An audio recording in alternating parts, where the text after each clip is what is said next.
All right, everybody. Welcome to episode 3. Oh gosh, I'm afraid I'm gonna look at him. I know. I keep having to spin. I don't know where I'm looking. I don't have a boat.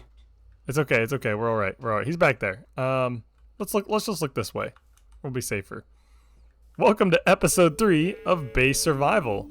Last time, we built our new Nether portal, as well as Emma built a huge bridge for us to get from our side of the river to her side.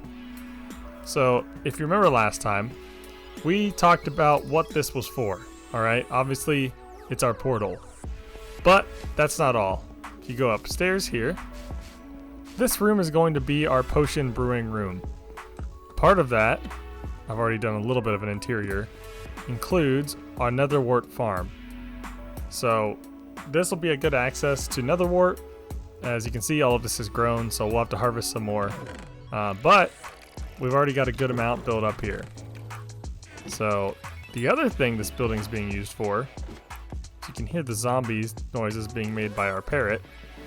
Let's go down in the doors that I showed you last time. We have this room, but I think it might be easier to explain. Should we fill in the building over there? Yeah. Okay, so this is a temporary structure we put up between episodes since Emma and I went and got 2 villagers from the village. And I'll quickly show you a clip of that now.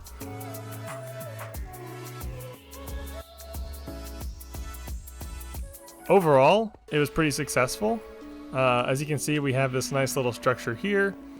I think it's best probably to go up top. So here we have our nitwit villagers. They are in a boat. So the way it works is we toss them food. They will have a child. Emma, I'll go on the side if you want to show them what's going on. Yep. Toss them food. They will have a child who will then think this is a path they can take and try to run over to these beds. Now, the zombie, that was kind of an accident. So you can see we got some zombified villagers there. But that'll be okay. We need to zombify them anyway. So you see there's a child. And if the child behaves, they'll run across here and hopefully get down into our zombification area. Which, now that I've thought about it, if they get turned to a zombie child, I don't think they'll grow up to be an adult zombie. So that might be a slight problem. So regardless, they'll run across here, and right there is our collection area for our villagers, normally not zombified. So here we've got a minecart, so this is where we can like pick up a villager through the wall, and then this will send them over to the next building. I'm pretty happy with how the interior is turning out. I've only done the floors, I haven't done the walls, but as you can see, we've got a little zombification area here. So we got one villager set up here already. He was pre-zombified. The way that this works is normally we'll have a zombie in a minecart sitting here. The villagers will come from the villager breeder up this central track and get stopped here since the rails are deactivated. They'll then get zombified. You then power this. It sends them onward into this area where we have 8 individual chambers. So once we've filled up all 8 of those chambers, all zombified villagers, you put a potion of weakness in here, you activate the dispenser, it shoots out the bottle, and it coats all 8 of them with the potion. So then you run around with golden apples, and you begin converting. Once they're all converted, we then send them on this track to go back. Now that leads down underground where we have staged the bare bones of an iron farm. Obviously it's not producing anything until we get villagers yet, but once we get a few villagers down there and trade set up, we will show you. First things first, let's go ahead, let's get 8 villagers in here, and I will show you that curing process. Well, just had a bit of an emergency. I was coming to the other side since we moved the portal when I built the building, and I fell off of that straight into the lava. got attacked. The Enderman's the one that pushed me off. I ran over here, trying to get as far away from the lava pool as I could. And yeah, I didn't record it because I didn't think I was doing anything crazy. And yeah, my sword and my bow flew right into the lava. Oh, why does this happen? I'm doing my best not to look. Not to look at any more Endermen. Lose anything else. At least all this other stuff survived, but wow. That's very sad. Well, I've come back from the Nether. I won't say it was worth my death. Oh my lord, there's a bunch of zombies. Oh my gosh, that is... Wow. You're ruining my moment. Don't worry. There will be more where that came from. Let's go take a look. The soul sand was needed for some important mood lighting. Yes, mood lighting. Look in here. Emma and I have finished our zombification area. As you can see, we have 7 of our 8 needed. Emma's by our villager breeder, and she's going to send the last one here. And we're going to witness the whole procedure. Alright. Up here we've got splash potions of weakness. We've got our golden apples, so we'll see whenever Emma's ready. She'll send on the next villager. Pull the lever, Kronk! And yeah, we'll see him show up right here. Let me make sure I've got all these set. Yep, the track goes right here. That's where I want him to be. Sure enough, zombified. And here, just gotta stand in front, hold my shield up, send him onward. Perfect. Now we're done with the zombie, so we can put him in his holding area. Get him out of the way. Alright, so now all of these guys should get hit by the splash potion of weakness. I'm going to try to stand in this corner, because I think I'll be safe from it. And then I got to run around and give all of these guys a golden apple to convert them. Let's make it happen.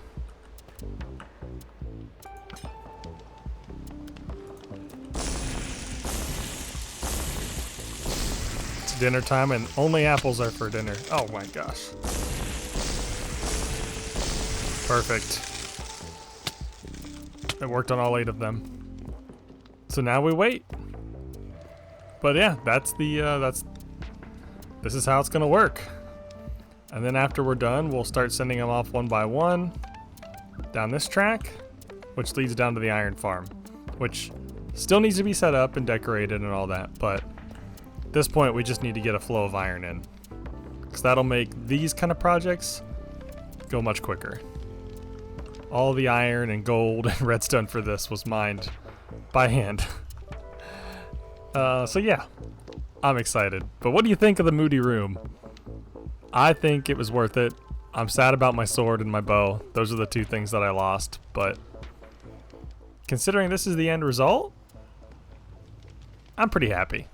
It's a bright and shiny new day. Let's see how our villagers are doing. Hey, look at that. They're all converted and ready to go.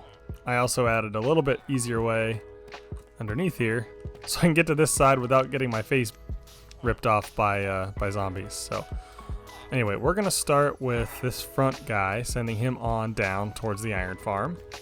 So these are all going the right direction. This looks correct, so I just gotta hit the button that's on his log, and he should be sent onward. Yeah, because that powers that. Should be good to go. Alright, Emma, are you ready? I'm ready. She's down at the iron farm, so let's hope this works. Let's see if I can run and see him. There he goes. Hopefully he makes it. Here he is. Okay, he made it. I'm tempted to come down there real quick just to show the viewers what we got set up. Yeah, of course. So this is the path he would have taken, and you can see underground here we have an iron farm set up. It's about directly below my initial temple where I have my enchanting. So Emma's going to start locking in their trades. The ones on this back wall are all going to be farmer villagers. So yeah, all right, that's what we got. I'm going to go ahead and work on sending the rest down, and we'll get their trades locked in. All right, so we got all of the villagers from our first round converted, and their trades are now set up. So with this, I noticed that they don't have any discounts, even though they were zombified villagers and we converted them. I think where we messed up is we needed to lock them in prior to the zombification. So we're going to be doing that going forward.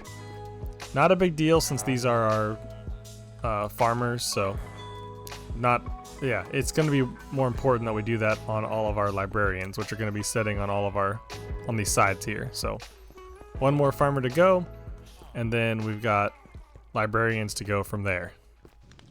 All right, everybody, we are done with all of our villagers. Of course this happens the moment I hit the record button. Darn it, Piglin. Look at that out of the way. Okay, we can't hear him now. Anyway, we got all of our villagers locked in. We used our new system, which I'm really happy about. Emma helped me lock everybody in. I sent them over from our temporary villager breeder. And yeah, this is the setup. Thankfully, we decorated it so it at least looks good. You saw roughly how it works before. Now we're going to go down and look at the iron farm because it's a villager trading hall and iron farm combined. So in order to do this, actually, Emma, if you want to just set your minecart right here, I will send you the way I send a villager. Sound good? Okay. All right. I'll see you down there. See ya. Oh. Wait. Nope. I messed up. Retake. Nope. No. Not again! We're bad at this. Okay, I'm ready. Are the rails set up properly? Yes. I have done an inspection. Everything is as it should be. Okay. All right. Yeah. Definitely take one. This is definitely not take three. First try. Sending Emma onward. And there she goes down to the iron farm. All right, and we're just gonna follow the good old-fashioned way. I'm just gonna place this. Every time I try and turn, face forward. And here we go. I'm not even gonna look. I'm just gonna. Ah! Oh gosh. Oh no! I got set back. Oh hi. What happened? The minecarts. Oh no. Oh. Ow! Sorry. Okay. Don't ignore all these minecarts. Definitely not an indicator of how many times we messed up. Shh, it's anyway, fine. This is the iron farm. See, we got all our villagers. Their trades are much cheaper now.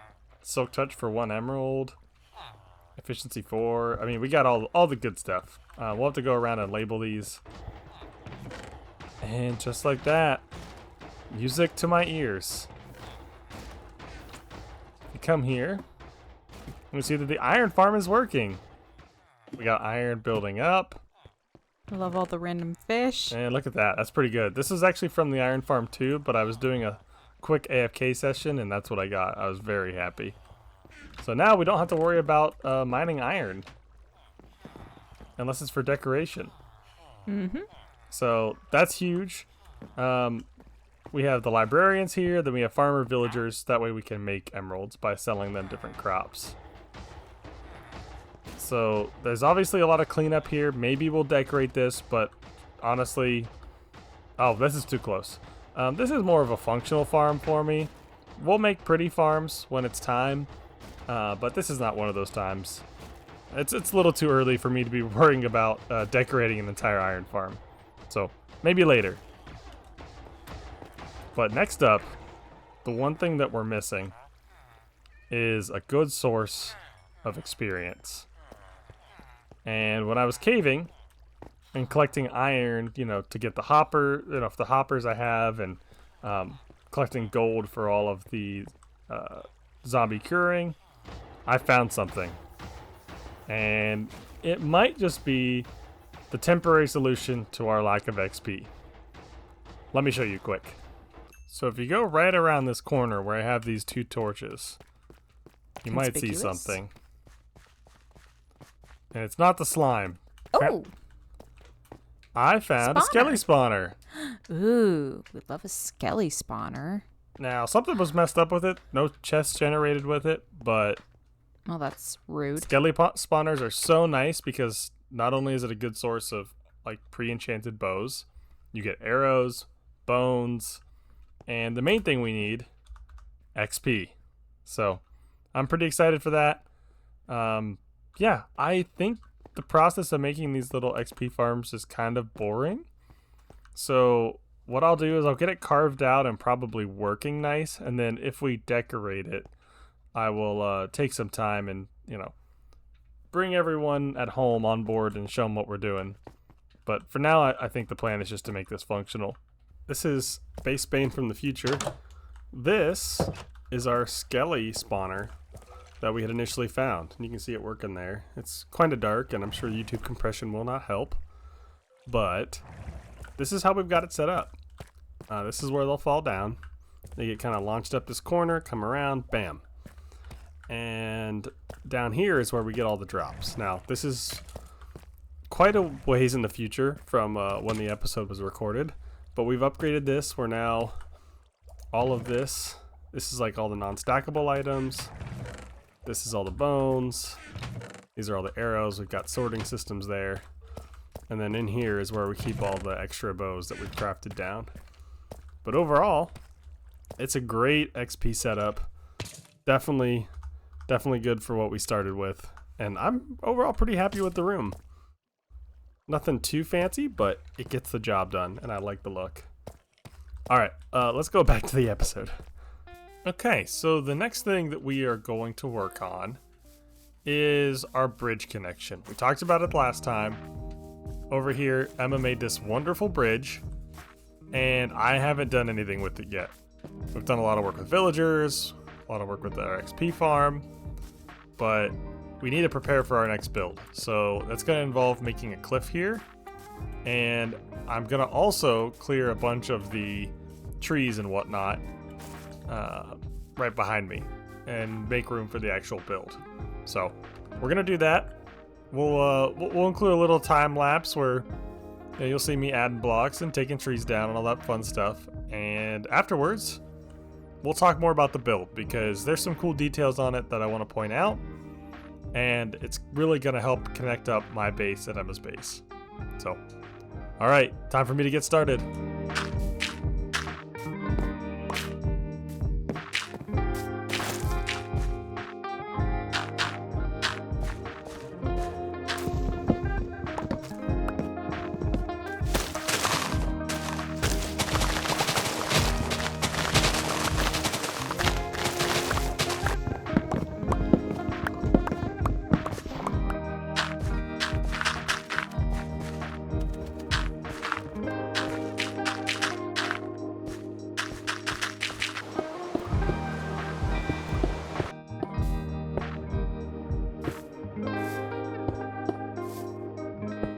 I've done my terraforming for the end of the bridge, and I've also put some cliffs around the edge, which you saw a little bit of in the time lapse. I've since the time lapse went through and added some stairs and slabs to kind of give it a little bit more character for the cliffs. But overall, I absolutely love the way this is laid out. So we'll have a path here that kind of swings around, heads over to the pyramid, and over here, we're gonna have a straight shot path that kind of goes back here. Now, I've got a couple things placed for reference. I went ahead and I marked this out with some path blocks of where our next build is going to go. So we got to clear out all these trees. So I'll do that, and I won't make you guys watch. That's enough time lapses for today. But I'll go ahead and I'll work on that. But what I really want to show you is the shape of the cliffs seen from Emma's side. And we might have to do some swimming to get a really good point of view, but I'm overall very happy with it. Yeah, so if you come around here, you get a lot, no, if you don't look through the vines, you get a lot better idea of the, the shape as it kind of wraps itself around. And I plan to continue it on over there where I have a couple blocks. I plan to put another bridge across here as I continue to expand the base. But these cliffs will kind of continue to wrap around this edge of the island where it's a little bit taller.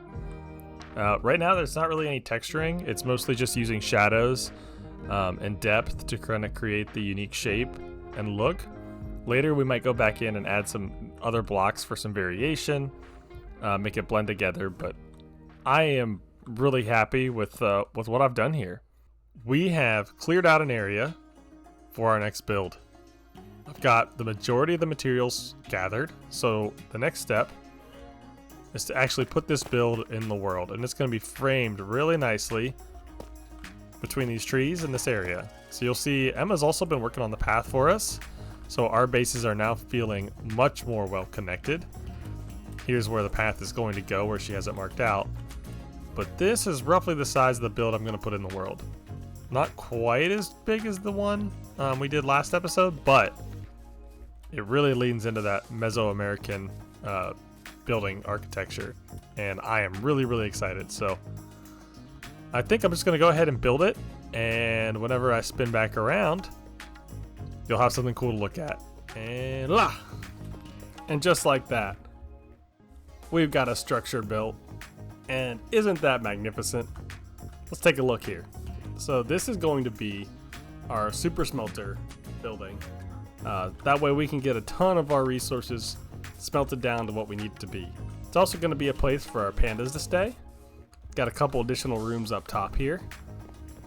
It's definitely a different palette compared to what we built so far, which is really leaned mostly into like sandstone and then some additional terracotta colors. I really leaned in on the bamboo, and I think it paid off. I think it looks great. It also gives Emma something really awesome to look at as she's coming over from her base to ours. I think, boom. Actually, this is one of my favorite views of the whole structure. It's just from right here. I mean, look at that. I absolutely love it. So with that, there's a lot of work I have yet to do. Still got to do the interior, do some texturing, but I think we're going to get to that next time.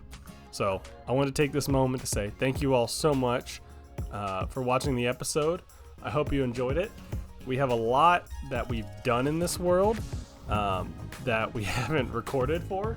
So next episode, we're going to go over that and catch you up on all the exciting things that have changed since we last posted.